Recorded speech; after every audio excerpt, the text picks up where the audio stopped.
हाँ जी students, good afternoon बेटे अपना कल दी क्लास के अंदर मेल रिप्रोडक्टिव सिस्टम सी जड़ा वो कंप्लीट हो गया सी। यस, मेल रिप्रोडक्टिव सिस्टम जिहदे अंदर आपां ने उहदी स्ट्रक्चर डिस्कस कर ली, स्ट्रक्चर दे पार्ट्स, फंक्शनस, डिसऑर्डर्स सब डिस्कस कर लिए। ठीक है, तो इस तो इलावा आपां ने उहदा हार्मोनल कंट्रोल है जिहड़ा वो भी डिस्कस कर लिया। हुण बेटे अपना नेक्स्ट जिहड़ा सिस्टम है आप वो स्टार्ट करांगे, that is the human female reproductive system. तो फीमेल रिप्रोडक्टिव सिस्टम है जिहड़ा ओदा diagram compare to the male reproductive system easy है, बट ओदा स्ट्रक्चर जो आप डिटेल च करते हैं that is difficult then the male reproductive system. Not so difficult but कुछ एक जगह पे कंफ्यूजन वाले पार्ट्स ने जिहड़े वो आएंगे। ठीक है, तो हुण आपां जदों फीमेल रिप्रोडक्टिव सिस्टम ड्रॉ करना है बेटे,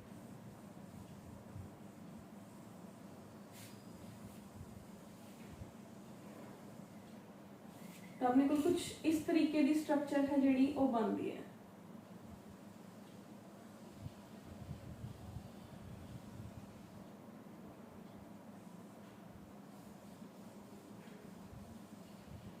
ठीक है, लाइक दिस।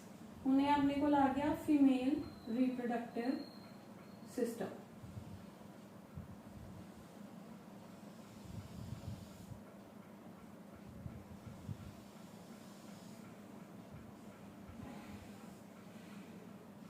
ਇਹਦੇ ਵੀ ਆਪਾਂ ਉਵੇਂ ਹੀ same to same one by one part by part चलांगे, बट फिलहाल जो है आप पूरी दी पूरी स्ट्रक्चर ते जिहड़ा है एम्फेसाइज करांगे। We will emphasise on the complete structure.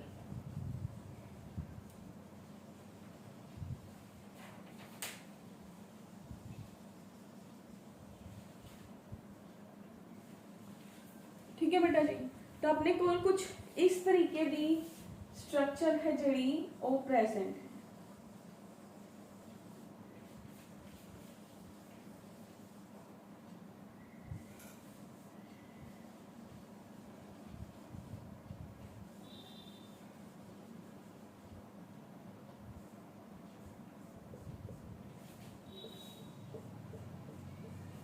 ठीक है, फर्स्ट ऑफ ऑल आप फीमेल दे रिप्रोडक्टिव सिस्टम दे पार्ट्स अगर डिस्कस करिए तो अपने को केड़े-केड़े पार्ट्स ने बेटे, तुसी क्लास 10th दे अंदर भी ये पार्ट्स डिस्कस कर चुके हो।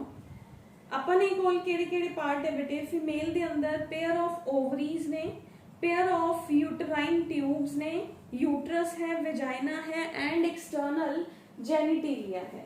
तो आप लेबल करते हैं, these are a pair of ovaries, this is first, this is second. तो की प्रेजेंट है फीमेल के रिप्रोडक्टिव सिस्टम के अंदर, pair of ovaries, this is ovary 1, this is ovary 2। की है दो एलिमेंट लाइक स्ट्रक्चर्स ने, सेम टू सेम अपने को फीमेल रिप्रोडक्टिव सिस्टम के अंदर भी सेम डेफिनेशन है। Primary reproductive structures in the body of the female and secondary reproductive structures. Primary reproductive ਜਿਹੜਾ system है, primary structure है, that is ovary. Ovary is equivalent to the testes. ठीक है, equivalent किਵੇਂ ਕਹਿ ਸਕਦੇ हैं, क्योंकि testes मेल ਦੇ अंदर ਆਪਾਂ ਉਹ part ਪੜਿਆ ਸੀਗਾ जो sperms ਵੀ ਬਣਾ ਰਿਹਾ ਸੀਗਾ, जो hormones भी release कर रहे हैं। ਤਾਂ फीमेल ਦੇ अंदर वो part ਕਿਹੜਾ है, that is the ओवरी वाला पार्ट है जो कि फीमेल की बॉडी के अंदर प्राइमरी स्ट्रक्चर है। क्यों प्राइमरी है, क्योंकि ये हार्मोन्स भी बना रहा है प्लस एक गैमीट भी बना रहा है, यानी कि फीमेल की बॉडी के अंदर एग दी प्रोडक्शन के अंदर हेल्प करता है। ठीक है, एंड बेटे एक चीज मैं होल मेल रिप्रोडक्टिव सिस्टम के अंदर क्लियर करता, मैं एक LH हार्मोन लिखा सीगा ना कल जो आप पिट्यूटरी ग्लैंड तो डाइवर्जन दिखाई सी LH का किते ICSH भी लिखा होना, इंटरस्टिशियल स्टिमुलेटिंग हार्मोन, या कई बुक्स के अंदर ICSH लिखे, कई बुक्स के अंदर LH लिखे, दैट मींस द सेम। ठीक है, ICSH इंटरस्टिशियल, LH नु आप कहते हैं ल्यूटेनाइजिंग हार्मोन। ठीक है, तो इनू कंफ्यूजन च नहीं जाना हैगा। तो अपने को बेटे दीज आर द ओवरीज। उस तो बाद ओवरी तो बाद की है ओवरी के ऊपर आ देखो एक डक्ट लाइक स्ट्रक्चर स्टार्ट हो जाती है जो कि इथों तक चलती है, सेम टू सेम इधर एक डक्ट लाइक स्ट्रक्चर है, ट्यूब लाइक स्ट्रक्चर है। तो अपने को ये पेयर ऑफ ओवीडक्ट्स, ओवीडक्ट्स ਨੂੰ ਆਪਾਂ ਹੋਰ ਕੀ ਕਹਿ ਸਕਦੇ ਹਾਂ, ਫੈਲੋਪੀਅਨ ट्यूब्स लिखते हैं।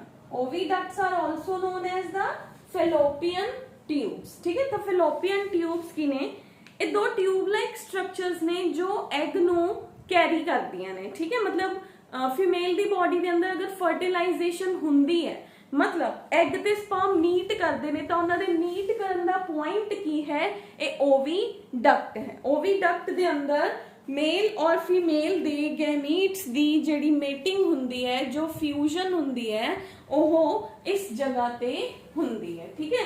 तो अपने को नेक्स्ट आ जाओ बेटे। तो ओवीडक्ट्स जिहड़ियां ने ये टू डक्ट लाइक स्ट्रक्चर्स ने। इस तो बाद अपने को एक उल्टा ट्रायंगल लाइक स्ट्रक्चर आ जाती है, रिवर्स, ठीक है, लाइक दिस। तो ये अपने को जिहड़ी स्ट्रक्चर है, this is called as uterus, ठीक है। यूटरस ओ जगह जिथे बेबी दी प्रोडक्शन हुंदी है। Uterus is very very very, सारे पार्ट ही इंपॉर्टेंट है। यूटरस इंपॉर्टेंट क्यों है, क्योंकि ये मेंस्ट्रुअल साइकिल नो कंट्रोल करता है फीमेल दी बॉडी के अंदर। जो मंथली साइक्लिक चेंजेस होंगे in the body of the female, they are controlled or they are occurring due to the presence of the uterus in the body of the female. Very important we can say organ for the menstruation. The menstruation female the body के अंदर एक बहुत important process है. If there will be no menstruation, no ova formation. Upon next classes दे अंदर पढ़ांगे how it is important with the pregnancy as well as for the we can say ova to be formed, ठीक है। तो later on classes दे अंदर पता चलूगा। तो menstrual cycle दी formation दे अंदर, menstrual cycle दे होने दे अंदर कौन help कर रहा है, यूट्रस है जिहड़ा ओहो हेल्प कर रहा है। Uterus is helping in the menstruation. उस तो बाद की है बेटे, the next very next structure is the uterus menstruation दे अंदर हेल्प करदा है एज वेल एज प्रेगनेंसी दे अंदर भी हेल्प करदा है।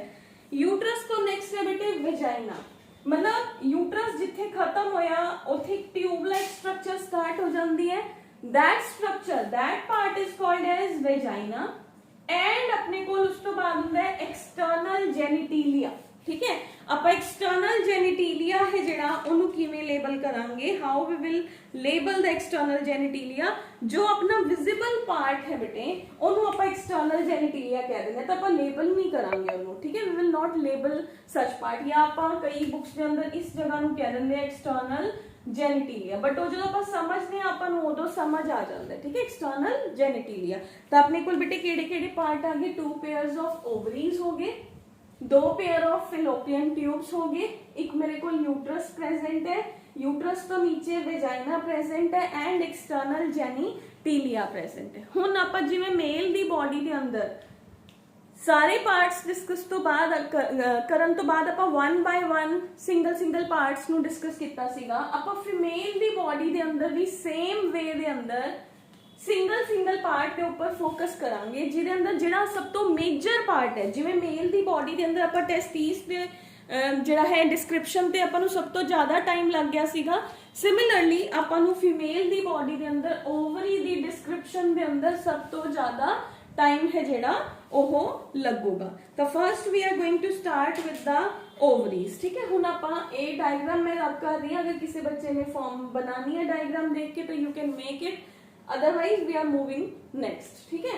तो तुसी अपनी बुक्स चो बना लियो बेटे देख के, और अदरवाइज नहीं तो वीडियो नू पॉज करके बना लियो। सेम ही डायग्राम है, बुक दे अंदर भी सेम लेबल्स दिते हुए हैं। तो ना सारे ये थोड़ा सीगा 10th बेस्ड, आप 10th क्लास च सिर्फ इन्ना ही करके आए हैं, फीमेल रिप्रोडक्टिव सिस्टम, हर स्ट्रक्चर ओदा नाम ओदी लोकेशन ते फंक्शन, ठीक है। बट हुण आप 12th च हो गए तो वी विल मूव ऑनवर्ड्स, ठीक है। हुण आप कल्ले पार्ट दी स्ट्रक्चर, कल्ले पार्ट दे अंदर इंटरनल पार्ट्स नू भी डिस्कस करांगे। तो फर्स्ट पार्ट जो आप फीमेल दी बॉडी दे अंदर डिस्कस करना है दैट इज द ओवरीज। हुण की है बेटे, ओवरीज ने ना ਜਿਹੜੀਆਂ पहले ਆਪਾਂ डिस्कस कर ਲੈਂਦੇ ਆ। ओवरीज प्राइमरी रिप्रोडक्टिव स्ट्रक्चर है। प्राइमरी रिप्रोडक्टिव स्ट्रक्चर ਦਾ मतलब ਕੀ ਹੈ? प्राइमरी रिप्रोडक्टिव स्ट्रक्चर ਇਹਦਾ मतलब ਕੀ ਹੈ? ਹੁਣੇ ਹੀ ਦੱਸਿਆ ਸੀ, ਇੱਕ ਤਾਂ ਇਹ ਐਗ ਬਣਾਉਂਦੀ ਹੈ, ਇੱਕ ਇਹ ਫੀਮੇਲ ਦੀ ਬੋਡੀ ਦੇ ਹਾਰਮੋਨਸ ਈਸਟ੍ਰੋਜਨ ਐਂਡ ਪ੍ਰੋਜੈਸਟਰੋਨ ਦੇ ਰਿਲੀਜ਼ ਚ ਵੀ ਹੈਲਪ ਕਰਦੀ ਹੈ। ओवरी 2 in number ਹੁੰਦਾ ਹੈ and they are almond like structures, बिल्कुल छोटियां छोटियां। फीमेल ਦਾ reproductive system भी same cavity pelvic cavity ਦੇ ਅੰਦਰ located है। अगर ਆਪਾਂ ਇੱਕ फीमेल ਦਾ reproductive system discuss करिए, मान लो जी ਆ ਮੇਰੇ ਕੋਲ ਇੱਕ फीमेल ਦੀ body है, इस जगह पे छोटा सा लाइक इस तरीके ਦਾ reproductive system element like ovaries ने ਜਿਹੜੀਆਂ ਉਹ ਪ੍ਰੈਜ਼ੈਂਟ ਹੁੰਦੀਆਂ। This is all. ਐਵੇਂ ਰੀਅਲ ਸਟਰਕਚਰ ਚ ਵੀ ਆਪਾਂ ਨੂੰ ਐਲਮੰਡ ਕਿੰਨਾ ਕੁ ਹੁੰਦਾ ਤਾਂ ਓਨੀ ਕੁ ਹੀ ਸਟਰਕਚਰ ਹੈ ਜਿਹੜੀ ਉਹ ਇੱਥੇ ਪ੍ਰੈਜ਼ੈਂਟ ਹੁੰਦੀ ਹੈ। ਕਲੀਅਰ? ਤਾਂ this is the way we can understand that these are the two almond like structures in the body of the female। ਹੁਣ ਅਗਰ ਆਪਾਂ ਫੇਰ ਡਿਟੇਲ ਡਿਸਕ੍ਰਿਪਸ਼ਨ ਬਣਾਈਏ ਤਾਂ ਆ ਇੱਕ ਫੈਲੋਪੀਅਨ ਟਿਊਬ ਹੈ, ਆ ਇਹਦੇ ਲਾਸਟ ਚ ओवरी है ਜਿਹੜੀ ਇਹ ਅਟੈਚਡ ਹੈ। ਹੁਣ ਮੈਂ ਉਹਨੂੰ ਰਫਲੀ ਬਣਾ ਕੇ ਦਿਖਾਤਾ ਜੋ ਆਪਾਂ ਨੇ ਡਾਇਗਰਾਮ ਪਹਿਲੇ ਬਣਾਈ ਸੀ। ਠੀਕ ਹੈ? ਤਾਂ ओवरी ਦੇ ਅੰਦਰ ਆਪਾਂ ਫਿਲਹਾਲ ਕੀ ਕੀਤਾ ਕਿ ovaries are primary sex organs. Ovary paired ਹੁੰਦੀਆਂ ਨੇ, ਪੈਲਵਿਕ ਕੈਵਿਟੀ ਦੇ ਅੰਦਰ ਹੈ। ਇਹ ਅਨਸ਼ੈਲਡ ਐਲਮੰਡ ਲਾਈਕ ਸਟਰਕਚਰਸ ਨੇ 2 to 4 ਸੈਂਟੀਮੀਟਰ ਇਨ ਲੈਂਥ ਹੈ। ਹੁਣ ਉਸ ਤੋਂ ਬਾਅਦ ਆ ਜਾਓ ਬੇਟੇ, ओवरीज ने ਜਿਹੜੀਆਂ ਉਹ ओवेरियन ਲਿਗਾਮੈਂਟਸ ਦੀ ਹੈਲਪ ਦੇ ਨਾਲ। ਲਿਗਾਮੈਂਟ ਕੀ ਹੁੰਦੇ? ਕੋਈ ਵੀ ਸਟਰਕਚਰ ਹੈ, ਹੁਣ ਆਪਾਂ ਉੱਥੇ ਕੀ ਪੜ੍ਹ ਕੇ ਆਏ ਸੀਗੇ, ਮੇਲ ਦੀ ਬੋਡੀ ਦੇ ਅੰਦਰ ਵੀ ਤਾਂ ਆਪਾਂ ਨੇ ਕੁਝ ਥ੍ਰੈਡ ਲਾਈਕ ਸਟਰਕਚਰਸ ਪੜ੍ਹੀਆਂ ਸੀਗੀਆਂ ਨਾ, ਕਿ ਉਹ ਮੇਲ ਦੇ ਅੰਦਰ ਜਿਵੇਂ ਇੰਗੁਆਇਨਲ ਕੈਨਾਲਸ ਪੜ੍ਹੀਆਂ ਸੀਗੀਆਂ ਕਿ ਉਹ ਟੈਸਟਿਸ ਨੂੰ ਪਕੜ ਕੇ ਰੱਖਦੀਆਂ ਨੇ। ਸੇਮ ਵੇ ਦੇ ਅੰਦਰ ਫੀਮੇਲ ਦੀ ਬੋਡੀ ਦੇ ਅੰਦਰ ਜੋ ਇਹ ਸਟਰਕਚਰ ਹੈ, देखो कोई भी एलिमेंट लाइक स्ट्रक्चर है, मैं उन्होंने बॉडी के अंदर होल्ड करना है, मैं उन्होंने बॉडी के अंदर अटकाना है, तो मैं उन्होंने अगर इधरों दी फैलोपियन ट्यूब ने उन्होंने पकड़ रखा है तो दूसरी साइड तो अगर नहीं पकड़िया होया तो वो अपनी पोजीशन तो नीचे ही गिर जूगी ना। तो दूसरी साइड ते ओवरी दे कोल यूट्रस दे नाल अटैच होने लई ओवेरियन लिगामेंट्स प्रेजेंट हुंदियां ने। मान लो इत्थे अपने कोल आ गया इहदी दूसरी सरफेस, इत्थे अपने कोल यूट्रस स्टार्ट हो गया। तो these are the thread like ligaments are the thread like structures है कि बॉडी के अंदर थ्रेड्स तो नहीं ना होंगे, सेल्स मसल्स टिश्यूज। ठीक है? तो थ्रेड लाइक स्ट्रक्चर्स ने मसल्स ही ने जो कि इन्हां दोनों ਨੂੰ यूट्रस ਨੂੰ ਤੇ ओवरी ਨੂੰ आपस ਚ होल्ड करके रख दिया ने। ठीक है? तो ध्यान नाल याद करना बेटे, what are ovarian ligaments? that they are the ligaments of the ovary that attaches the ovary to the uterus। ovary ਨੂੰ uterus ਦੇ ਨਾਲ attach ਹੋਣ ਚ ਕੌਣ help ਕਰਦਾ ਹੈ? ovarian ligaments। ठीक है? लिगामेंट्स केड़िया स्ट्रक्चर्स ने? They are the thread like structures जो कि ओवरी नु जोड़दी है। उस तो बाद है बेटे अपने कोल है broad ligament of the uterus which itself part of the parietal peritoneum that attaches the ovary by a double layered fold of the peritoneum called as mesovarium. यानी कि एक ब्रॉड लिगामेंट होर हुंदी है जो यूट्रस ਨੂੰ ਵੀ ओवरी ਦੇ ਨਾਲ ਜੁਆਇਨ ਕਰਨ ਚ हेल्प करता है। तो अपने को दो लिगामेंट्स आ गया, ब्रॉड एंड ओवेरियन लिगामेंट्स जो ओवरी ते यूट्रस ਨੂੰ आपस ਚ होल्ड करके रखणगियां। ठीक है? तो ये अपने को आ गया जनरलाइज्ड स्ट्रक्चर। ਹੁਣ ਦੇਖੋ, ਹੁਣ ओवरी ਦਾ ਮੇਨ ਫੰਕਸ਼ਨ ਆਪਾਂ ਨੂੰ ਪਤਾ ਹੈ ਕਿ ओवरी ਦੇ ਦੋ ਫੰਕਸ਼ਨਸ ਨੇ, ਇੱਕ ਤਾਂ ਇਹ ਫੀਮੇਲ ਦਾ ਸੈਕਸ ਹਾਰਮੋਨ ਬਣਾ ਰਿਹਾ ਹੈ, ਪਲੱਸ ਇਹ ਫੀਮੇਲ ਦੇ ਗੈਮੀਟਸ यानी कि ओवा ਦੀ ਪ੍ਰੋਡਕਸ਼ਨ ਦੇ ਅੰਦਰ ਵੀ ਹੈਲਪ ਕਰ ਰਹੀ ਹੈ। ओवरी ਦੋ ਫੰਕਸ਼ਨਸ ਪਰਫਾਰਮ ਕਰ ਰਹੀ ਹੈ ओवरऑल। ठीक है? ਹੁਣ ਆਪਾਂ ओवरी ਦਾ ਸੈਕਸ਼ਨ ਕੱਟ ਕਰਕੇ ਦੇਖਾਂਗੇ। ਆਪਾਂ ਨੇ ਮੈਮੀਲੀਅਨ ओवरी ਦਾ ਸੈਕਸ਼ਨ ਕੱਟ ਕੀਤਾ ਤਾਂ how it will looked to me. ठीक है? ਤਾਂ ਇਹ ਮੈਨੂੰ ਕਿਵੇਂ ਦਿਖੀ? ਤਾਂ ਹੁਣ ਆਪਾਂ ਸੇਮ ਮੇਲ ਵਾਲੇ ਪਾਰਟ ਤੇ ਚੱਲਦੇ ਹਾਂ। ਜਿਵੇਂ ਆਪਾਂ ਮੇਲ ਦੇ ਅੰਦਰ ਟੈਸਟਿਸ ਨੂੰ ਸਟੱਡੀ ਕੀਤਾ ਸੀਗਾ, ਹੁਣ ਆਪਾਂ ਫੀਮੇਲ ਦੀ ਬੋਡੀ ਦੇ ਅੰਦਰ ओवरी नू स्टडी करांगे वन बाय वन, आपां सारे दे सारे पार्ट्स ने जेड़े ओ पार्ट्स बना दांगे। ठीक है, सेम वे दे अंदर चलांगे।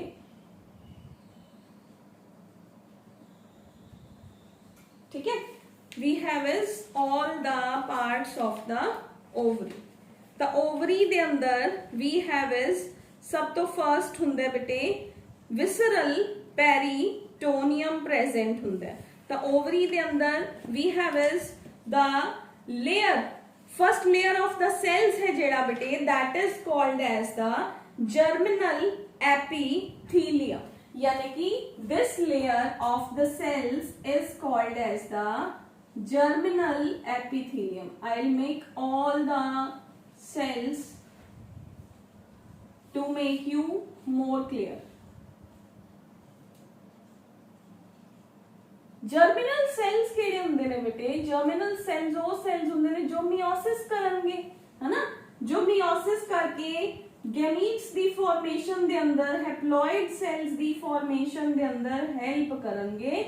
सच cells are called as germinal epithelial cells. So these are the germinal cells.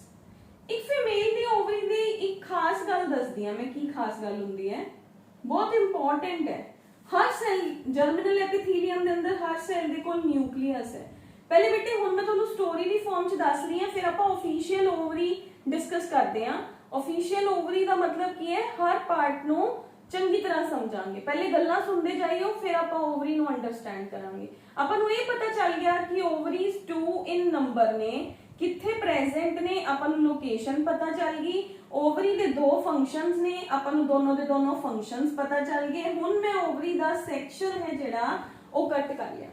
But before moving to the section part एक चीज सुन लो, ਜਦੋਂ ਇੱਕ ਫੀਮੇਲ, ਮੇਲ ਚ ਆਪਾਂ ਨੇ ਕੀ ਇੰਪੋਰਟੈਂਟ ਪੜਿਆ ਸੀਗਾ ਕਿ ਜਦੋਂ ਇੱਕ ਮੇਲ ਆਪਣੀ ਮਦਰ ਦੇ ਵੋਮ ਦੇ ਅੰਦਰ ਬਣ ਰਿਹਾ ਹੁੰਦਾ ਤਾਂ 6th ਮੰਥ ਦੇ ਐਂਡ ਔਰ 7th ਮੰਥ ਦੀ ਬਿਗਨਿੰਗ ਦੇ ਅੰਦਰ ਟੈਸਟਿਸ ਹੈ ਜਿਹੜੀ ਉਹ ਸੈਕਰੋਟਮ ਦੇ ਅੰਦਰ ਆ ਜਾਂਦੀ ਹੈ। ਕੱਲ ਆਪਾਂ ਨੇ ਕਿਹਾ ਕਿ ਕਈਆਂ ਦੇ ਅੰਦਰ ਉਹ ਟੈਸਟਿਸ ਹੈ ਜਿਹੜੀ ਉਹ ਸੈਕਰੋਟਮ ਚ ਨਹੀਂ ਵੀ ਆਉਂਦੀ, ਉਹ ਡਿਜ਼ੀਜ਼ ਹੋ ਜਾਂਦੀ ਹੈ। ਫੀਮੇਲ ਦੀ ਵੀ ਖਾਸੀਅਤ ਹੈ, ਜਦੋਂ ਇੱਕ ਫੀਮੇਲ ਆਪਣੀ ਮਦਰ ਦੇ ਵੋਮ ਦੇ ਅੰਦਰ ਬਣ ਰਹੀ ਹੁੰਦੀ ਹੈ ਤੇ ਉਹਦੀਆਂ ਓਵਰੀਜ਼ ਡਿਵੈਲਪ ਹੁੰਦੀਆਂ ਨੇ, ਤਾਂ ਉਹਦੇ ਜਿਹੜੇ ਮੈਕਸਿਮਮ ਨੰਬਰ ਆਫ ਫੋਲਿਕਲਸ ਨੇ ਨਾ, ਜਿਹੜੀਆਂ ਪ੍ਰਾਇਮਰੀ ਆਪਾਂ ਕਹਿ ਸਕਦੇ ਹਾਂ ਜਿਨ੍ਹਾਂ ਨੂੰ ਫੋਲਿਕਲਸ, ਉਹ ਉਸ ਟਾਈਮ ਤੇ ਹੀ ਬਣ ਜਾਂਦੀਆਂ ਨੇ। ਯਾਨੀ ਕਿ ਜਿਹੜੇ ਪ੍ਰਾਇਮਰੀ ਓਸਾਈਟਸ ਹੁੰਦੇ ਨੇ ਨਾ, ਉਹ ਮਦਰ ਐਗ ਸੈਲਸ ਜਿਨ੍ਹਾਂ ਨੂੰ ਆਪਾਂ ਕਹਿ ਸਕਦੇ ਹਾਂ, ਉਹ ਉਸ ਟਾਈਮ ਤੇ ਹੀ ਬਣ ਜਾਂਦੀਆਂ ਨੇ ਜਦੋਂ ਇੱਕ ਫੀਮੇਲ ਆਪਣੀ ਮਦਰ ਦੇ ਵੋਮ ਦੇ ਅੰਦਰ ਬਣ ਰਹੀ ਹੁੰਦੀ ਹੈ। ਠੀਕ ਹੈ, ਹੁਣ ਜਦੋਂ ਇੱਕ ਫੀਮੇਲ ਦਾ ਬਰਥ ਹੋ ਗਿਆ, ਬਰਥ ਤੋਂ ਬਾਅਦ ਉਹ ਪ੍ਰੋਸੈਸ ਸੀਜ਼ ਹੋ ਜਾਂਦੀ, ਮਤਲਬ ਬਰਥ ਤੋਂ ਬਾਅਦ ਕੋਈ ਵੀ ਨਵਾਂ ਓਗੋਨੀਆ ਮਦਰ ਐਗ ਸੈਲ ਐਡ ਨਹੀਂ ਹੋਊਗਾ। ਜਦੋਂ ਇੱਕ ਫੀਮੇਲ ਬਰਥ ਤੋਂ ਪਿਊਬਰਟੀ ਤੱਕ ਪਹੁੰਚਦੀ ਹੈ, ਜਦੋਂ ਉਹਦੇ ਕੋਲ ਫਸਟ ਮੈਂਸਟਰੂਏਸ਼ਨ ਆਉਂਦਾ ਤਾਂ ਉਹਨਾਂ ਚੋਂ ਕੁਝ ਫੋਲਿਕਲਸ, ਕੁਝ ਆਪਾਂ ਕਹਿ ਸਕਦੇ ਮਦਰ ਸੈਲਸ ਡੀਜਨਰੇਟ ਵੀ ਹੋ ਜਾਂਦੇ ਨੇ। ਬਟ 60,000 ਤੋਂ ਲੈ ਕੇ 80,000 ਤੱਕ ਜਿਹੜੇ ਮਦਰ ਸੈਲਸ ਨੇ ਉਹ ਹਜੇ ਵੀ ਇੰਟਰਨਲੀ ਪ੍ਰੈਜ਼ੈਂਟ ਹੁੰਦੇ ਨੇ, ਜੋ ਇੱਕ ਫੀਮੇਲ ਦੀ ਬੋਡੀ ਦੇ ਅੰਦਰ ਹਰ ਮੰਥ ਇੱਕ ਐਗ ਬਣਾਉਣ 'ਚ ਹੈਲਪ ਕਰਦੇ ਆ। ਤਾਂ ਜਿੰਨੇ ਮੈਂਸਟਰੂਅਲ ਸਾਈਕਲ ਇੱਕ ਫੀਮੇਲ ਦੀ ਬੋਡੀ ਦੇ ਅੰਦਰ ਆਏ, ਉਸ ਤੋਂ ਬਾਅਦ ਜੋ ਰਿਮੇਨਿੰਗ ਸੈਲਸ ਰਹਿ ਗਏ ਉਹ ਲੇਟਰ ਔਨ ਡੀਜਨਰੇਟ ਹੋ ਜਾਣਗੇ। ਕਲੀਅਰ ਹੈ ਬੇਟਾ? ਤਾਂ ਫੀਮੇਲ ਦੀ ਬੋਡੀ ਦੇ ਅੰਦਰ ਇੱਕ ਬਹੁਤ ਬੜਾ ਸਸਪੈਂਸ ਹੈ। ਪਹਿਲਾਂ ਤਾਂ ਉਹ ਆਪਣੀ ਮਦਰ ਦੀ ਬੋਡੀ ਦੇ ਅੰਦਰ ਹੀ ਜਿਹੜੇ ਪ੍ਰਾਇਮਰੀ ਸੈਲਸ ਨੇ ਉਹ ਬਣਾ ਲੈਂਦੀ ਹੈ, ਫਿਰ ਸਿਜ਼ੇਸ਼ਨ ਹੋ ਗਈ, ਫਿਰ ਉਹ 13 ਸਾਲ 12 ਸਾਲ ਤੱਕ ਜਦੋਂ ਤੱਕ ਇੱਕ ਫੀਮੇਲ ਨੂੰ ਮੈਂਸਟਰੂਏਸ਼ਨ ਨਹੀਂ ਆਇਆ ਉਹਨਾਂ ਦੇ ਅੰਦਰ ਸਿਜ਼ੇਸ਼ਨ ਰਹਿੰਦੀ ਹੈ। ਫਿਰ ਜਦੋਂ ਉਹਨੂੰ ਮੈਂਸਟਰੂਅਲ ਸਾਈਕਲ ਆਇਆ ਤਾਂ ਉਹਨਾਂ ਦੇ ਅੰਦਰ ਓਵਰ ਦੀ ਡਿਵੈਲਪਮੈਂਟ ਹੈ ਜਿਹੜੀ ਉਹ ਫਰਦਰ ਸਟੇਜਸ 'ਚ ਜਾਣੀ ਸ਼ੁਰੂ ਹੋ ਜਾਂਦੀ ਹੈ। ਐਂਡ ਦੈਨ 45 ਸਾਲ ਤੋਂ ਬਾਅਦ ਫਿਰ ਦੁਬਾਰਾ ਇੱਕ ਹੋਰ ਸਿਜ਼ੇਸ਼ਨ ਪੀਰੀਅਡ ਹੈ ਜਿਹੜਾ ਉਹ ਆ ਜਾਂਦਾ ਹੈ। ਠੀਕ ਹੈ, this is highly important in the body of the female. ठीक है, तो हुण आपां ने let's come back to the point. हुण आपां ने की डिस्कस किया कि ओवरी दी सब तो फर्स्ट वॉल है जिहड़ी ओ जर्मिनल सेल्स दी बनी हुई है। इस तो इलावा जर्म लेयर दे ऊपर भी एक प्रोटेक्टिव लेयर है, जर्म लेयर दे नीचे भी एक प्रोटेक्टिव लेयर प्रेजेंट हुंदी है। ठीक है, उन्होंने भी आपां डॉट दी फॉर्म दे अंदर दिखा दिंदे हां। आई लेबल ऑल द पार्ट्स, ठीक है, दिस इज डॉटेड लाइन, ठीक है। इसके नीचे की है, ध्यान नाल अंडरस्टैंड करना, डॉटेड, हुण मैं डॉट्स ही लगाऊंगी, ये डॉटेड लाइन है, हुण आपां डॉट्स लगाइयां, जिवें हर सैल दे अंदर साइटोप्लाज्म हुंदा है ना, ओवरी दे अंदर स्ट्रोमा प्रेजेंट हुंदा है, ठीक है, that is stroma, this is the stroma like a cytoplasm. तो इस पार्ट नूं आपां कह दिंदे आ ओवरी दे अंदर, this is called as the ovarian stroma, ठीक है। जिहड़ा ये अपने कोल स्ट्रोमा है ना, ये अपने कोल ओवेरियन स्ट्रोमा, ਇਹਦੇ ਆਊਟਸਾਈਡ ਤੇ ਤਾਂ ਇੱਕ ਡੈਂਸ ਲੇਅਰ ਪ੍ਰੈਜ਼ੈਂਟ ਹੁੰਦੀ ਹੈ ਤੇ ਇਨਰ ਪੋਰਸ਼ਨ ਹੈ ਜਿਹੜਾ ਉਹ ਲੈਸ ਡੈਂਸ ਹੁੰਦਾ ਹੈ। ਜਿਹੜਾ ਆਊਟਸਾਈਡ ਪੋਰਸ਼ਨ ਹੈ, this portion is highly dense portion, this part is highly dense part। Stroma ਨੂੰ ਆਪਾਂ ਫਰਦਰ ਦੋ ਪਾਰਟਸ ਚ ਡਿਵਾਈਡ ਕਰਤਾ, ਆਊਟਰ ਪਾਰਟ ਡੈਂਸ ਹੈ, ਉਹਨੂੰ ਮੈਂ ਕਿਹਾ ਕੋਰਟੈਕਸ, ਇਨਰ ਪਾਰਟ ਹੈ ਜਿਹੜਾ ਉਹ ਸਹੀ ਬਣਾ ਰੱਖਿਆ ਆਪਾਂ ਨੇ, that is less dense, ਜਿਹਨੂੰ ਆਪਾਂ ਕੀ ਕਹਿ ਦਿੰਦੇ ਆ, ਮੈਡੂਲਾ ਕਹਿ ਦਿੰਦੇ ਆ, ਠੀਕ ਹੈ, ਓਕੇ। ਤਾਂ ਹਜੇ ਤੱਕ ਆਪਾਂ ਨੇ ਕੀ ਪੜਿਆ, ਓਵਰੀ ਦੀ ਸਟਰਕਚਰ ਦੇ ਅੰਦਰ ਕੀ ਪੜਿਆ ਕਿ ਓਵਰੀ ਦੀ ਸਟਰਕਚਰ ਦੇ ਅੰਦਰ ਸਭ ਤੋਂ ਬਾਹਰ ਕਿਊਬਿਕਲ ਸੈਲਸ ਨੇ ਜਿਹੜੇ ਉਹ ਪ੍ਰੈਜ਼ੈਂਟ ਹੁੰਦੇ ਨੇ। ਉਹਨਾਂ ਕਿਊਬਿਕਲ ਸੈਲਸ ਨੂੰ ਮੈਂ ਕੀ ਕਹਿੰਦੀ ਆ, ਆਈ ਕਾਲ them the germinal epithelium। ਜਰਮੀਨਲ epithelium ਦਾ ਮਤਲਬ ਕੀ ਹੈ, ਉਹ ਸੈਲਸ जो कि meiosis करेंगे। such cuboidal cells और cubical cells are known as the germinal epithelium। ਜਿਹੜਾ germinal epithelium है बेटा, that is covered by, मैं क्या सी ना, ਇਹਦੇ ਉੱਪਰ ਵੀ ਇੱਕ ਲੇਅਰ ਹੈ, ਇਹਦੇ ਨੀਚੇ ਵੀ ਇੱਕ ਲੇਅਰ ਹੈ। ਇਹਦੇ ਉੱਪਰ ਵਾਲੀ ਜਿਹੜੀ ਇੱਕ ਲੇਅਰ ਹੈ ਜੋ germinal epithelium ਨੂੰ ਵੀ ਪ੍ਰੋਟੈਕਟ ਕਰ ਰਹੀ ਹੈ, that is called as visceral peritoneum। that is called as visceral peritoneum, second layer of the cells, ठीक है। third, beneath this epithelium there is a tunica albuginea, that is a layer of the connective tissue। ਜਿਹੜੀ ਮੈਂ dotted line ਕਹੀ ਸੀ visceral peritoneum ਦੇ ਵਰਗੀ ਹੀ, that is called as tunica, छिलका layer albuginea, जो कि है एक लेयर है कनेक्टिव टिश्यू दी। देखो हर पार्ट नूं ही की चाहिए, न्यूट्रिशन चाहिए। न्यूट्रिशन किदे तो आऊगा, ब्लड वैसल्स तो आऊगा। तो ओवरी दियां ब्लड वैसल्स, ओवरी दे कनेक्टिव टिश्यूज ने जेड़े ओ किस पार्ट दे अंदर आ गया, ट्यूनिका एल्बुजिनिया। ट्यूनिका एल्बुजिनिया दे नीचे की है स्ट्रोमा, इथे लेबल कर देने हैं, दिस इज स्ट्रोमा। स्ट्रोमा दो लेयर्स, दो पार्ट्स च डिवाइडेड है, dense and less dense, highly dense and lesser dense। highly dense part ਨੂੰ ਆਪਾਂ ਕੀ ਕਹਿੰਦੇ ਆ, cortex, outer area। inner area is called as medulla। clear है बेटे? तो that is outer ovarian stroma consists of the dense outer layer is called as the cortex and inner less denser part is called as the medulla, ठीक है। इस तो बाद मैं एक और इंपॉर्टेंट स्टोरी दसी सीगी कि फीमेल दी बॉडी दे अंदर no oogonia are added or formed after the birth, ठीक है। oogonia और mother cells they divide by the mitosis forming the primary oocyte and each primary oocyte is surrounded by the primary follicle। a large number of the follicle they degenerate in the phase from the birth to the puberty and puberty ਤੇ 60 ਤੋਂ ਲੈ ਕੇ 80,000 ਤੱਕ primary follicles ਨੇ ਜਿਹੜੀਆਂ ਉਹ present ਹੁੰਦੀਆਂ ਨੇ ਤੇ ਇਹ primary follicles ਨੇ ਜਿਹੜੀਆਂ ਇਹ secondary, tertiary and graphian follicles ਦੇ ਅੰਦਰ कन्वर्ट ਹੁੰਦੀਆਂ ਨੇ। ਇਹ ਸਟੋਰੀ ਦੇ ਅੰਦਰ ਬਹੁਤ ਬੜਾ ਸਸਪੈਂਸ ਹੈ ਫੀਮੇਲ ਦੀ ਬੋਡੀ ਦੇ ਅੰਦਰ, ਯਾਨੀ ਕਿ ਫੀਮੇਲ ਦੀ ਬੋਡੀ ਦੇ ਅੰਦਰ ਜਦੋਂ ਉਹ ਮਦਰ ਦੀ ਬੋਡੀ ਦੇ ਅੰਦਰ ਬਣ ਰਹੀ ਹੁੰਦੀ ਹੈ ਤਾਂ ਕੁਝ ਮਦਰ ਐਗ ਸੈਲਸ ਨੇ ਜਿਹੜੇ ਉਹ ਬਣ ਜਾਂਦੇ ਹੈ। ਉਹਨਾਂ ਮਦਰ ਐਗ ਸੈਲਸ ਦੇ ਬਾਹਰ ਕੁਝ ਲੇਅਰ ਐਗ ਸੈਲ ਡਿਵਾਈਡ ਕਰਦੇ ਮਾਈਟੋਸਿਸ ਰਾਹੀਂ ਤੇ ਕੁਝ ਇਸ ਤਰ੍ਹਾਂ ਦੇ ਨੈਸਟ ਨੇ ਜਿਹੜੇ ਇਹ ਬਣ ਜਾਂਦੇ। ਇਹਨਾਂ ਨੂੰ ਆਪਾਂ ਕਹਿੰਦੇ ਪ੍ਰਾਇਮਰੀ ਫੋਲਿਕਲਸ, ਠੀਕ ਹੈ। ਇਹਨਾਂ ਦਾ ਨੰਬਰ ਬਹੁਤ ਜ਼ਿਆਦਾ ਹੁੰਦਾ, ਪੂਰੀ ਓਵਰੀ ਮਤਲਬ ਲਗਾ ਲਓ ਫੀਲਡ ਹੈ। ਇੱਕ ਜਦੋਂ ਬੱਚੀ ਪੈਦਾ ਹੋਈ ਉਹਦੀ ਮਦਰ ਦੀ ਬੋਡੀ ਦੇ ਅੰਦਰ ਐਵੇਂ ਦੇ ਸਟਰਕਚਰਸ ਨੇ ਜਿਹੜੇ ਓਵਰੀ ਦੇ ਅੰਦਰ ਪ੍ਰੈਜ਼ੈਂਟ ਨੇ ਜਦੋਂ ਪਿਊਬਰਟੀ ਦੇ ਅੰਦਰ ਆਈ, ਪਿਊਬਰਟੀ ਤੇ ਆਉਣ ਤੋਂ ਪਹਿਲੇ ਦੇਖੋ ਆਪਾਂ ਹਿਊਮਨ ਆ, ਸੈਲਸ ਦੇ ਅੰਦਰ ਵੀਅਰ ਐਂਡ ਟੀਅਰ ਤਾਂ ਹੋਊਗੀ ਹੀ ਨਾ, ਤਾਂ ਉਹਨਾਂ ਦੇ ਮੰਨ ਲਓ ਉਹਨਾਂ ਦਾ 1 ਲੱਖ ਨੰਬਰ ਸੀਗਾ, let's say suppose their number was round about 1 lakh, ਠੀਕ ਹੈ, ਮੈਂ ਇੱਕ ਐਗਜ਼ਾਮਪਲ ਦੇ ਰਹੀ ਹਾਂ। ਪਿਊਬਰਟੀ ਤੱਕ ਆਉਂਦੇ ਆਉਂਦੇ 1 ਤੋਂ 12 ਸਾਲ ਤੱਕ ਪਹੁੰਚਦੇ ਉਹਨਾਂ ਚੋਂ ਮੈਂ ਕਹਤਾ ਲੈਟਸ ਸੇ 30,000 ਤੱਕ ਦਾ ਨੰਬਰ ਹੈ ਜਿਹੜਾ ਉਹ ਡੀਜਨਰੇਟ ਹੋ ਗਿਆ। ਇੱਕ ਲੜਕੀ ਜਦੋਂ ਪੈਦਾ ਹੋਈ ਤਾਂ ਉਹਦੇ ਕੋਲ 70,000 ਇਹ ਮਦਰ ਸੈਲਸ ਪ੍ਰੈਜ਼ੈਂਟ ਹੁੰਦੇ ਨੇ, ਠੀਕ ਹੈ। ਫਿਰ ਜਦੋਂ ਬੱਚੀ ਪੈਦਾ ਹੋ ਗਈ, ਜਦੋਂ ਪਿਊਬਰਟੀ ਯਾਨੀ ਕਿ ਪਿਊਬਰਟੀ ਵਾਲੇ ਪੀਰੀਅਡ ਤੱਕ ਪਹੁੰਚ ਗਈ, ਤਾਂ ਉਦੋਂ ਇਹ ਐਗ ਨੈਸਟ ਨੇ ਜਿਹੜੇ ਪ੍ਰਾਇਮਰੀ ਫੋਲਿਕਲਸ ਨੇ ਇਹ ਡਿਵੈਲਪ ਹੁੰਦੇ ਨੇ, ਇਹਨਾਂ ਦੇ ਅੰਦਰ ਐਗ ਆ ਗਿਆ, ਹੁਣ ਇਹ ਮੈਚਿਓਰ ਹੋਣੇ ਸਟਾਰਟ ਹੋ ਜਾਂਦੇ ਨੇ। ਇਹ ਮੈਚਿਓਰ ਹੋ ਕੇ ਲੇਅਰ ਆਫ ਸੈਲ ਬਣਾ ਲੈਂਦੇ ਆ ਤੇ ਇਹ ਕੀ ਕਰ ਲੈਂਦੇ ਨੇ, ਕੁਝ ਇਸ ਤਰੀਕੇ ਦੀ ਸਟਰਕਚਰ ਹੈ ਜਿਹੜੀ ਇਹਨੂੰ ਕਹਿੰਦੇ ਫੋਲਿਕਲ। They are called as the Graafian follicles. Primary Graafian follicle, secondary Graafian follicle and mature Graafian follicle. ਪਹਿਲਾਂ ਆਪਾਂ ਇਹਨਾਂ ਦੀ ਸਟੋਰੀ ਪੜ੍ਹਦੇ ਹਾਂ, ਫਿਰ ਆਪਾਂ follicles ਦੀ ਸਟਰਕਚਰ ਡਰਾ ਕਰਾਂਗੇ। ਪਹਿਲਾਂ ਸਟੋਰੀ ਵੱਲ ਚੱਲੋ। ਸਟੋਰੀ ਕੀ ਕਹਿੰਦੀ ਹੈ, ਦੇਖੋ ਸਟੋਰੀ ਸੇਜ਼ ਕਿ ਜਿਹੜੀ ਇਹ ਫੋਲਿਕਲ ਹੈ ਨਾ, ਆ ਮੇਰੀ ਫੋਲਿਕਲ ਹੈ, ਆ ਓਵਾ ਹੈ, ਆ ਇਹਦੇ ਸਰਾਊਂਡਿੰਗ ਦੇ ਅੰਦਰ ਐਗਸ ਨੇ। This is primary structure, primary follicle. ਇਹ ਸੈਕੰਡਰੀ ਬਣੀ, ਲਓ ਜੀ ਇਹਦੇ ਸਰਾਊਂਡਿੰਗ ਦੇ ਅੰਦਰ ਇੱਕ ਲੇਅਰ ਦੀ ਜਗ੍ਹਾ ਤੇ ਮੈਂ ਕੀ ਕਰਤੀ ਆ, 2 ਲੇਅਰਸ ਆਫ ਸੈਲਸ ਬਣਾ ਕੇ ਇਹਦਾ ਸਾਈਜ਼ ਬੜਾ ਕਰਤਾ। This is called as secondary ਫੋਲਿਕਲ।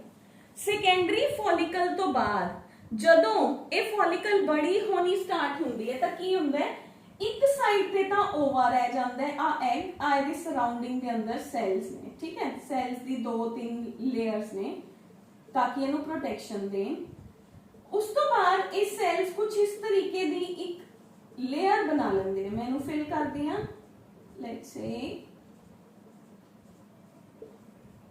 Like this, ਠੀਕ ਹੈ। ਅਗਰ ਆਪਾਂ ਬਣਾਈਏ ਇਹਨੂੰ ਬਿਨਾ ਸੈਲਸ ਤੋਂ ਲਾਈਨ ਲਗਾ ਕੇ ਤਾਂ ਇਹ ਕੁਝ ਇਸ ਤਰੀਕੇ ਦੀ ਸਟਰਕਚਰ ਆ ਜਾਂਦੀ। ਆ ਸੈਲਸ ਦੀ ਲੇਅਰ, ਆ ਵਿੱਚ ਐਗ ਪ੍ਰੈਜ਼ੈਂਟ, ਆ ਸੈਲਸ ਦੀ ਲੇਅਰ, ਆ ਵਿੱਚ egg. This is mature Graafian follicle. Clear ਹੈ ਬੇਟੇ, ਦਿਸ ਇਜ਼ ਮੈਚਿਓਰ ਗ੍ਰਾਫੀਅਨ ਫੋਲਿਕਲ। ਇਹਦੇ ਕੋਲ ਓਵਾ ਹੈ, ਲੇਅਰਸ ਆਫ ਸੈਲਸ ਪ੍ਰੈਜ਼ੈਂਟ ਹੈ, ਇਹਦੇ ਕੋਲ ਇੱਕ ਕੈਵਿਟੀ ਪ੍ਰੈਜ਼ੈਂਟ ਹੈ ਜਿਹਨੂੰ ਐਂਟਰਮ ਕਿਹਾ ਜਾਂਦਾ। That cavity is called as antrum. And cells ਜਿਹੜੇ ਆ ਸੈਲਸ ਨੇ, ਇਹਨਾਂ ਸੈਲਸ ਨੂੰ ਆਪਾਂ ਕਹਿੰਦੇ ਆ ਫੋਲਿਕਿਊਲਰ ਸੈਲਸ। ਫੋਲਿਕਿਊਲਰ ਸੈਲਸ। ਸਟੋਰੀ ਕਲੀਅਰ ਹੈ। ਸਟੋਰੀ ਕੀ ਕਹਿੰਦੀ ਹੈ, ਇੱਕ ਬੱਚੀ ਆਪਣੇ ਮਦਰ ਦੇ ਵਰਮ ਦੇ ਅੰਦਰ ਬਣੀ ਤਾਂ ਮਦਰ ਐਗ ਸੈਲਸ ਬਣ ਗਏ। ਉਹ ਮਦਰ ਐਗ ਸੈਲਸ ਬਰਥ ਤੋਂ ਬਾਅਦ ਹੋਰ ਐਡ ਨਹੀਂ ਹੋਣਗੇ, ਬਟ ਉਹ ਬੱਚੀ ਪੈਦਾ ਹੁੰਦੇ ਦੇ ਨਾਲ ਤਾਂ ਮੈਂਸਟਰੁਅਲ ਸਾਈਕਲ ਨਹੀਂ ਨਾ ਕਰਦੀ, ਤਾਂ 13 ਸਾਲ ਤੱਕ 12 ਸਾਲ ਤੱਕ ਆਂਦੇ ਆਂਦੇ ਉਹ ਪ੍ਰੋਸੈਸ ਰੁਕ ਗਈ। ਪ੍ਰੋਸੈਸ ਰੁਕੀ ਤਾਂ cells the wear and tier ਹੋ ਗਈ। ਵੀਅਰ ਐਂਡ ਟੀਅਰ ਹੋਣ ਨਾਲ ਕੁਝ ਫੋਲਿਕੂਲਰ ਸੈਲਸ, ਕੁਝ ਮਦਰ ਸੈਲਸ ਡੈਮੇਜ ਹੋ ਗਏ, ਮਰ ਗਏ, ਠੀਕ ਹੈ। ਜਿਹੜੇ ਬਾਕੀ ਦੇ ਸੈਲਸ ਬਚੇ ਉਹ 12 ਸਾਲ ਬਾਅਦ ਪਿਊਬਰਟੀ ਪੀਰੀਅਡ ਅਟੇਨ ਕਰਨ ਤੋਂ ਬਾਅਦ ਐਗ ਦੇ ਅੰਦਰ ਕਨਵਰਟ ਹੁੰਦੇ ਨੇ, ਠੀਕ ਹੈ। ਇੱਕ ਪ੍ਰੋਪਰ ਐਗ ਬਣਦਾ ਹੈ। ਉਹ ਪ੍ਰੋਪਰ ਐਗ ਕਿਵੇਂ ਬਣਦਾ ਹੈ, ਜਿਹੜਾ ਉਸ ਐਗ ਦੇ ਸਰਾਊਂਡਿੰਗ ਦੇ ਅੰਦਰ ਮਦਰ ਸੈਲਸ ਦੀ ਲਿਸਟ ਹੈ, ਉਹ ਸੈਲਸ ਮਾਈਟੋਟਿਕ ਡਿਵੀਜ਼ਨ ਕਰਦੇ ਕਰਦੇ ਮੈਚਿਓਰ ਹੁੰਦੇ ਆ। ਪਹਿਲਾਂ ਪ੍ਰਾਇਮਰੀ, ਫਿਰ ਸੈਕੰਡਰੀ, ਫਿਰ ਟਰਸ਼ਰੀ, ਯਾਨੀ ਟਰਸ਼ਰੀ ਨੂੰ ਮੈਂ ਕੀ ਕਹਤਾ, ਮੈਚਿਓਰ ਗ੍ਰਾਫੀਅਨ ਫੋਲਿਕਲ। ਕਲੀਅਰ ਹੈ। ਹੁਣ ਮੈਚਿਓਰ ਗ੍ਰਾਫੀਅਨ ਫੋਲਿਕਲ ਕੋਲ ਕੀ ਹੈ, ਫੋਲਿਕੂਲਰ ਸੈਲਸ ਪ੍ਰੈਜ਼ੈਂਟ ਨੇ, ਓਵਾ ਪ੍ਰੈਜ਼ੈਂਟ ਹੈ, ਇੱਕ ਕੈਵਿਟੀ ਪ੍ਰੈਜ਼ੈਂਟ ਹੈ ਜਿਹਨੂੰ ਮੈਂ ਕਿਹਾ ਐਂਟਰਮ। ਕਲੀਅਰ ਹੈ। ਹੁਣ ਇਹ ਜਿਹੜੀਆਂ ਮੈਚਿਓਰ ਫੋਲਿਕਲਸ ਹੁੰਦੀਆਂ ਨੇ, ਇਹਨਾਂ ਚੋਂ ਓਵਾ ਰਿਲੀਜ਼ ਹੋ ਜਾਂਦਾ ਹੈ। ਕਦੋਂ ਰਿਲੀਜ਼ ਹੁੰਦਾ, ਹੁਣ ਦੇਖੋ ਮੈਂ ਇੱਥੇ ਅਗਰ ਇਹਨੂੰ ਆ ਡਰਾ ਕਰਾਂ ਤਾਂ ਮੇਰੇ ਕੋਲ ਆ ਲੇਅਰ, ਆ ਐਗ ਹੈ, ਆ ਇਹਦੇ ਸਰਾਊਂਡਿੰਗ ਦੇ ਅੰਦਰ ਸੈਲਸ ਦੀ ਆ ਇੱਕ ਮੈਚਿਓਰ ਫੋਲਿਕਲ ਆ ਗਈ, ਠੀਕ ਹੈ। ਮੈਚਿਓਰ ਫੋਲਿਕਲ ਚੋਂ ਮੰਨ ਲਓ 14ਵੇਂ ਦਿਨ 14th ਡੇ ਹੁੰਦਾ ਹੈ, ਜਦੋਂ 14th day of menstrual cycle in the body of a female। Variable देखो बेटे, साइंस कहती है कि ये 14th डे होता है, but actually it varies from female to female, थोड़ा बहुत फ्लक्चुएशन होता है। साइंस कहती है कि मेंस्ट्रुअल साइकिल एग्जैक्टली 28 डेज का होता है, बट प्रैक्टिकली ये साइकिल मान लो 10 फीमेल्स च 28 डेज है तो अगलियां 10 के अंदर 30 दिन भी हो सकते हैं, तो एक अद्धा दिन मतलब हो सकता है जिदा 30 दिन का साइकिल है तो वह ओवर 15th डे ते रिलीज हो जाए। नथिंग, वो कोई हार्ड एंड फास्ट रूल नहीं हैगा, बट बुक्स सेज अस कि एग्जैक्ट कैलकुलेटिव साइकिल है जिहड़ा वो 28 डेज का ਹੁੰਦਾ है। बट अगर किसी की बॉडी के अंदर 30-32 डेज का है तो that is not a big deal. ओदी बॉडी के अंदर ओवा है जिहड़ा वो accordingly mid of the cycle के अंदर रिलीज हो जाता है, ठीक है। तो ये अंदर कोई वो नहीं हैगा भी हाँ जिवें आपां समटाइम सोचण लग जाते हैं कि नहीं कई फीमेल्स नूं लगदा कि नहीं मेरी बॉडी के अंदर तो जिहड़ा है 30 डेज का 35 डेज का है तो नॉर्मल है। बट हाँ अगर उस तो ज्यादा लेंथ इंक्रीज हो रही है मेंस्ट्रुअल साइकिल की 40, 45, 50 दिन तक भी किसी फीमेल की बॉडी के अंदर मेंस्ट्रुअल साइकिल नहीं हो रहा तो that is the abnormal situation, ठीक है। फिर आपां नूं डॉक्टर नूं कंसल्ट करना पैंदा है, but otherwise 30-32 days these are normal, ठीक है। तो अपने को 14th डे चों जदों इहदे अंदरों दी ओवा रिलीज हो जाता है, ओवा कित्थे आ जाऊगा फैलोपियन ट्यूब दे अंदर। मान लो मैं इहदे चों ओवा रिलीज करके दिखाता आ फैलोपियन ट्यूब दे अंदर ओवा रिलीज हो गया, फैलोपियन ट्यूब दे अंदर चला गया ओवम रिलीज होके, ठीक है। हुण देखो हुण फॉलिकल जो सिर्फ ते सिर्फ एग ही बाहर जांदा है, फॉलिकुलर सेल्स नहीं बाहर जांदे, तां जेड़ी फॉलिकल चों ओवा निकल जांदा है ते पिछे सेल्स रह जांदे ने ओनू आपां कहंदे आ कॉर्पस ल्यूटियम। कुछ इस तरीके का मास है जिहड़ा ये बन जाता है सेल्स का, that is known as the corpus luteum, ठीक है। एक कॉर्पस ल्यूटियम है जिहड़ा बेटे ये हौली हौली डीजनरेट होना शुरू हो जाता है, ठीक है। जदों ये डीजनरेट हो जाता है तो एक पैच की तरह बन जाता है स्ट्रक्चर, एक डॉट लग जाती है येलो कलर की जिन्हों कहते हैं corpus albicans.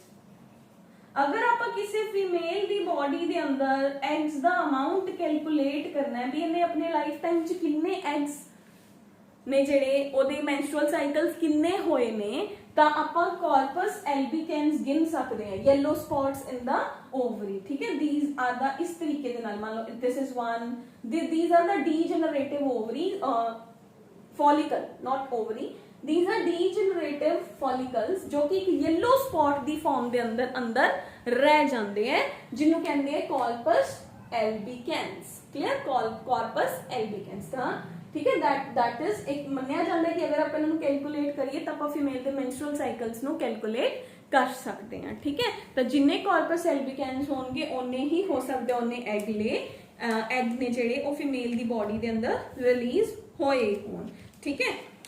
So we have is the female दे कोल की है बेटे।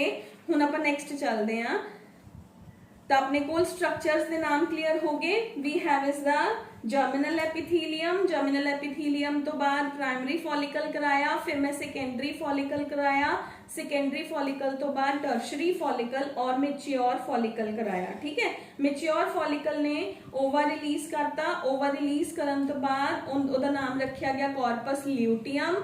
कॉर्पस ल्यूटियम फाइनली एक येलो स्पॉट की फॉर्म च अंदर रह जाती है जिन्होंने मैं क्या कॉर्पस एल्बिकेंस। सब तो फर्स्ट लेयर है उसका नाम है जर्मिनल एपिथीलियम, जर्मिनल एपिथीलियम के ऊपर एक लेयर है जिसका नाम है विसरल पेरिटोनियम, विसरल पेरिटोनियम दे विचकार विसरल पेरिटोनियम और ट्यूनिका एल्बुजिनिया दे विचकार है जर्मिनल एपिथीलियम। ऊपर विसरल है, नीचे ट्यूनिका है, मिड एक फ्लूइड है, फ्लूइड का नाम है स्ट्रोमा, स्ट्रोमा का अपर पोर्शन है कॉर्टेक्स, निचला पोर्शन है मेडुला। देखो एक चीज होर ध्यान देनी है, कॉर्टेक्स के अंदर हमेशा ग्रोइंग फॉलिकल्स प्रेजेंट होंदियां ने, कॉर्टेक्स के अंदर हमेशा ग्रोइंग फॉलिकल्स प्रेजेंट होंगियां, मेडुला के अंदर हमेशा डीजेनरेटिव फॉलिकल्स ने जेड़ियां ओ प्रेजेंट होंगियां, क्लियर। तो मेडुलरी पोर्शन के अंदर आ जांदियां ने ओ फॉलिकल्स बाद विच, ठीक है बेटा जी। तो ये अपने कोल की आ गया। हुण एक मैं तुहानूं की दस्सिया ओव्यूलेशन दस्सिया कि ओव्यूलेशन है जिहड़ा ओ कदों हुंदा है, ओ बेसिकली अपने कोल हुंदा है 14th day of your menstrual cycle, ठीक है बेटा जी। तो 14th डे अगर साइकिल थोड़ा है 28 डेज ਦਾ ਤਾਂ ਆਪਣੇ ਕੋਲ ਉਹ ਡੇ ਹੈ 14th ਡੇ। ਅਗਰ ਤੁਹਾਡਾ ਸਾਈਕਲ 30 ਡੇਜ਼ ਦਾ ਹੈ ਤਾਂ ਉਹ ਡੇ 15th ਵੀ ਹੋ ਸਕਦਾ ਹੈ। ਉਹ ਇੱਕ ਪ੍ਰੈਕਟੀਕਲ ਲੈਂਗੁਏਜ ਦੇ ਅੰਦਰ ਵੇਰੀਏਬਲ ਹੈ, ਬਟ ਆਪਣੀ ਬੁੱਕ ਸੇਜ਼ कि दैट इज ऑफ 28 डेज। अगर आपां प्रैक्टिकल दे अंदर या पेपर च कोई मल्टीपल आंदे तो आपां उन्हां 28 डेज के अकॉर्डिंग ही सॉल्व करके आना है। कि अगर तुहानूं लिखिया है which is the day of ovulation in the body of a female, तो तुसीं अपना कोई भी किसी ने डे कैलकुलेट नहीं करना। वैसे आपां नूं पता ही नहीं हुंदा है ना, आपां नूं की पता कदों ओव्यूलेशन हो रही है, तो that is the day is 14th day। Clear है बेटा जी?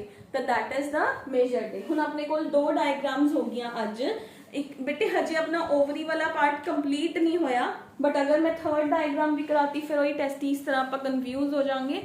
टेस्टिस भी आप 2 दिन च कंप्लीट किया सीगा ना, ओवरी भी आप 2 दिन च कंप्लीट करांगे। ओवरी दे अंदर हुण अपने कोल ज़्यादा नहीं रह गया, सिर्फ ओवा का ही डायग्राम है जिहड़ा वो रह गया कि ओवा की स्ट्रक्चर किवें दी हुंदी and major is the functions of the ovary रह गया। ठीक है, बट फिलहाल just read it out and make out the diagram of the human female ovary, section view of the female ovary. ठीक है, this is the very very very important diagram.